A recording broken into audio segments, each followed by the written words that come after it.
មិនត្រឹមតែឆ្ងាញ់កៅឡាក់ក៏ផ្ដល់គុណប្រយោជន៍ជាច្រើនដល់រាងកាយផ្លែកៅឡាក់ជាប្រភេទគ្រាប់ធញ្ញជាតិមួយល្អសម្រាប់សុខភាពប៉ុន្តែមនុស្សមួយចំនួនមិនបានដឹងឡើយថា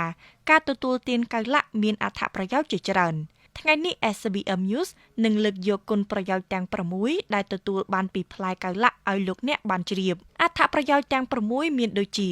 1. ពង្រឹងប្រព័ន្ធភាពស៊ាំ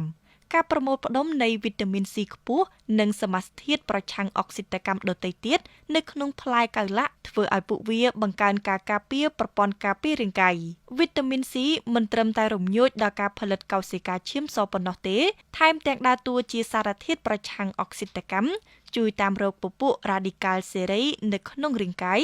និងបន្សាបរ៉ាឌីកាល់ទាំងនេះមុនពេលពួកវាធ្វើឲ្យកោសិកាដែលមានសុខភាពប្រែប្រួលឬកាត់បន្ថយ oxidative stress នៅក្បែរសរីរាង្គដែលសំខាន់ក្នុងនោះផ្លែកៅឡាក់ក៏អាចជួយប្រព័ន្ធភាពស៊ាំទប់ទល់ភ្នាក់ងារបង្ករោគលាក់និងលាក់ 2. ការពារពីជំងឺទឹកនោមផ្អែមផ្លែកៅឡាក់អាចដើរតួនាទីក្នុងការការពារនិងការគ្រប់គ្រងជំងឺទឹកនោមផ្អែមផ្លែកៅឡាក់មានជាតិសរសៃខ្ពស់និងមានជាតិស្ករទាបដូច្នេះហើយទើបផ្លែនេះអាចធ្វើឲ្យជាតិស្ករក្នុងឈាមកើនឡើងយឺតបើប្រៀបធៀបទៅនឹងអាហារដែលមានជាតិស្ករខ្ពស់លើពីនេះកៅឡាក់ក៏ជួយការពារការកើនឡើងនិងការធ្លាក់ចុះនៃជាតិស្ករក្នុងឈាម 3. ជួយគ្រប់គ្រងសម្ពាធឈាម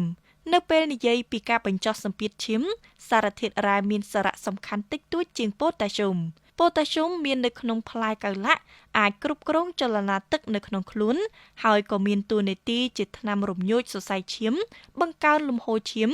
និងការបញ្ចេញភាពតានតឹងលើសរសៃឈាមផងដែរការកាត់បន្ថយសម្ពាធឈាមអាចបង្កើនសុខភាពសរសៃឈាមបេះដូងទូទៅនិងកាត់បន្ថយហានិភ័យនៃការកាំងបេះដូងនិងដាច់សរសៃឈាមខួរក្បាល 4. ជួយបំបត្តិបញ្ហាប្រព័ន្ធរំលាយអាហារផ្លែកៅឡាក់មានជាតិសរសៃខ្ពស់មានឥទ្ធិពលក្នុងការការពារក្រពះពោះវៀនចំពោះជាតិសរសៃជួយជំរុញចលនានៅក្នុងពោះវៀនជួយគ្រប់គ្រងការបន្ទោបង់ការពារការរលាកនិងអាការៈមិនស្រួលក្នុងពោះបន្ថែមពីនេះជាតិសរសៃក៏អាចជួយបង្កើនការស្រូបយកសារធាតុចិញ្ចឹម